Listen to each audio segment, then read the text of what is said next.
advocate for human rights. And I say to Sam up there in heaven, I will never forget your words and always stand with the Armenian people and with the effort to get the genocide remembered. There's a new Samizadian near me, Corinne Gorparian, who works for me.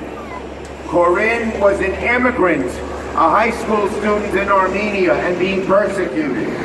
When I was a congressman, my office helped her get to this country. Now she is working for me as head of my immigration staff, helping thousands of Armenians and so many others come to America. It's a great American story. Where are you, Corinne? Come here, Corinne. She's a very modest person. Come on up. Let's hear it for Corinne Gorparian. Born in Armenia, now a proud American citizen, helping thousands of others become American citizens.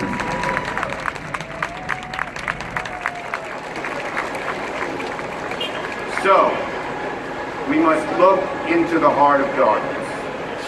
We must answer the question, how did the Armenian genocide happen? Who was responsible? Who answered the call for help? And who ran from responsibility? If we do not answer these questions, then we ignore our moral responsibility to the countless innocent victims to make sure the whole world knows the truth.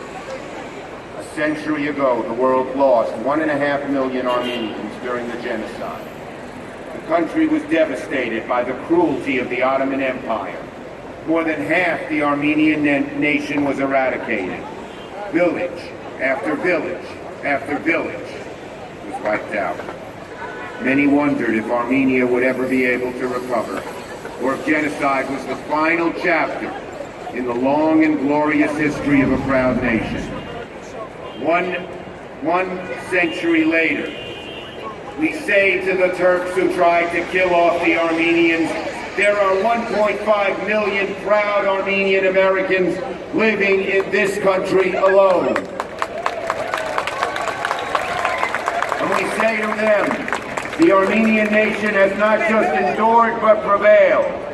The three pashas are gone, the Ottoman Empire is gone, the Armenian Empire lives on. Ketsi Hayastan! Ketsi Hayastan! Long live Armenia! May God bless you all.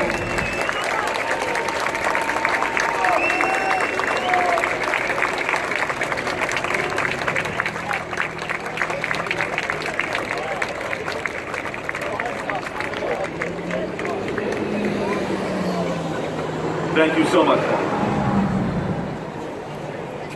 Our next speaker is basically the greatest lawyer in the world. Mark Garagos has represented some of the most prominent figures. As the principal of the international law firm Garagos & Garagos, he was one of the lead lawyers in a pair of groundbreaking federal class action lawsuits against New York Life Insurance and the AXA insurance corporations, based on insurance policies issued in the early 20th century during the genocide of the Armenians by the Ottoman Turk regime. He eventually settled those cases for almost $40 million. He is currently suing the government of Turkey for reparations arising out of the genocide. As I'm sure you know, he regularly appears as both a guest and legal commentator on well-known news shows and lectures. Please join me in welcoming Mark Garagos to the podium.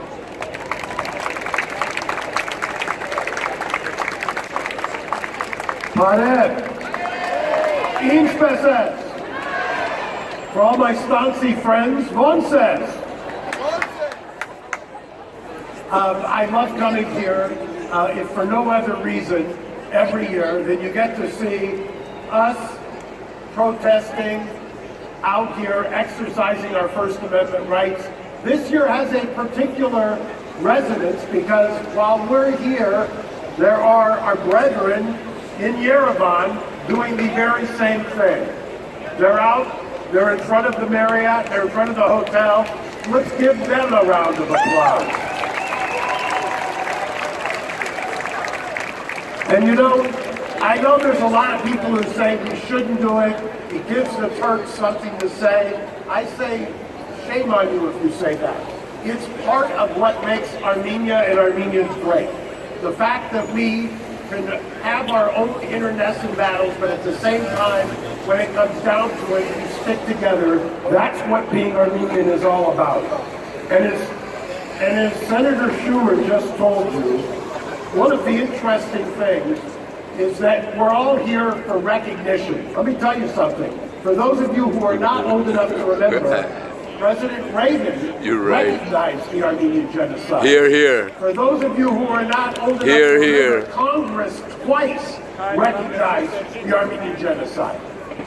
The Turks have spent 25 years and hundreds of millions of dollars. They call him an actor.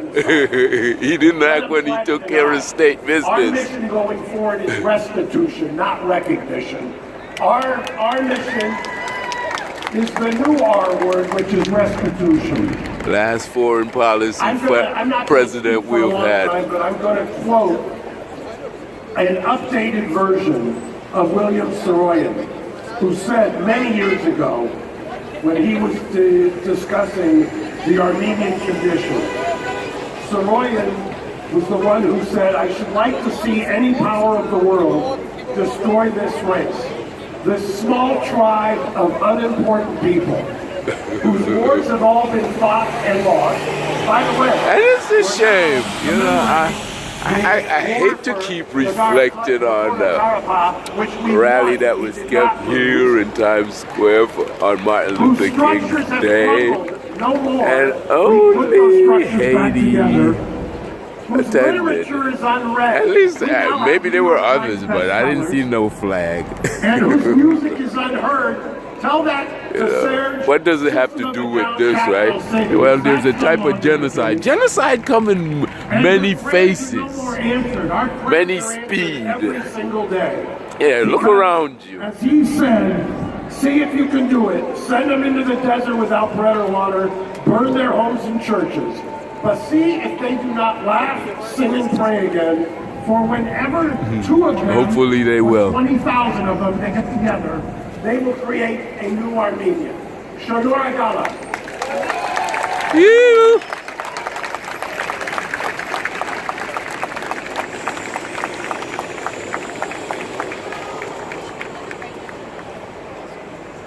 Oh boy.